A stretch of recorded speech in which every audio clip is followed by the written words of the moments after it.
लोकसभा निवडणुकीच्या अनुषंगाने काँग्रेस पक्षाच्या वतीने आज उमेदवारी जाहीर करण्यात आली आहे। महाराष्ट्रात जवळपास 7 ठिकाणी ही उमेदवारी जाहीर करण्यात आली आहे। यामध्ये नांदेडचा सुद्धा समावेश आहे।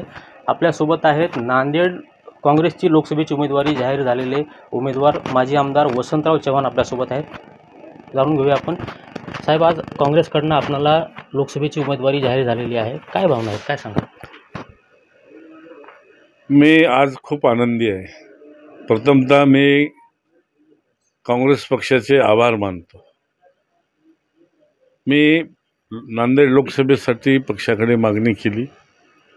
यामध्ये मला पक्षाने तिकीट देऊन या ठिकाणी उमेदवारी जाहीर केली। त्याबद्दल मी आमच्या नेत्या सोनिया गांधी, राहुल गांधी, महाराष्ट्र प्रदेश काँग्रेस कमिटीचे अध्यक्ष पटोले साहेब, खैरगिरी साहेब यांचे मी प्रथमतः आभार मानतो। शेवटी ही निवडणूक सर्वसामान्य शेतकरी, सर्वसामान्य मतदार विरुद्ध धनाढ्य शक्तीची आहे। आज दुसऱ्या बाजूने महाराष्ट्राचे माजी मुख्यमंत्री अशोकराव चव्हाण आहेत, सध्याचे रनिंग खासदार आहेत, इतरही लोक आहेत, नाही अशातला भाग नाही। पण आज या ठिकाणी मला सर्वसामान्य जनतेने विश्वास दिला म्हणून या निवडणुकीला समोर गेलो। नक्कीच आपल्यासमोर नांदेड जिल्ह्याचं राजकारण पाहता काँग्रेस विरुद्ध भाजप अशी लढत होणार आहे, कसं पाहता याकडे आपण?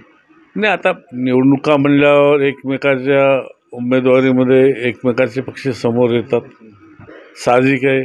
कोणी कोण्या पक्षाचा येईल, कोणी कोण्या पक्षाचा येईल। मी आज काँग्रेस पक्षातर्फे निवडणुकीला समोर जाते आहे। आता निवडणुका म्हणल्यावर या ठिकाणी सगळ्यांनाच अपेक्षा असते की मी उमेदवार झालो, मी निवडून येणार, ही प्रथमतः त्यांची भावनिक असते। आणि त्या पद्धतीनं आज या नांदेड जिल्ह्यामध्ये जे वातावरण पाहता तुम्ही, आज काँग्रेसमय वातावरण आहे, हे मला या ठिकाणी निश्चित सांगायचं। महाराष्ट्राचे माजी मुख्यमंत्री अशोक चव्हाण काँग्रेसचे ज्येष्ठ नेते होते, त्यांनी आज भाजपामध्ये प्रवेश केला आहे। यानंतर नांदेडमध्ये भाजपाची ताकद वाढणार आहे, आपण याकडे कसं पाहता, कसं आव्हान असणार आहे?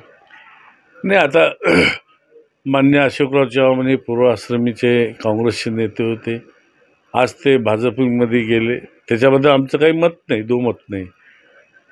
आज सर्वसामान्य जनता आणि कार्यकर्ते आज काँग्रेसमध्येच आहेत।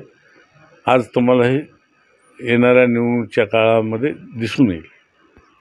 नक्कीच अशोक चव्हाण यांनी भाजपामध्ये प्रवेश केला असला तरी काँग्रेसचे पूर्वश्रमीचे कार्यकर्ते, पदाधिकारी हे आजही काँग्रेससोबत आहेत आणि हे काँग्रेसचे कार्यकर्ते काँग्रेसच्या उमेदवाराला नक्कीच निवडून आणतील, यात अशी शाश्वती, असा विश्वास माजी आमदार वसंत चव्हाण यांनी व्यक्त केला आहे। यशपाल भोसले, TV9 मराठी, नांदेड।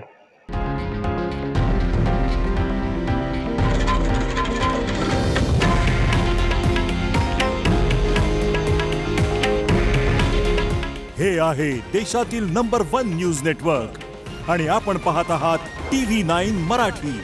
काळजी तुमची, हित महाराष्ट्राचं।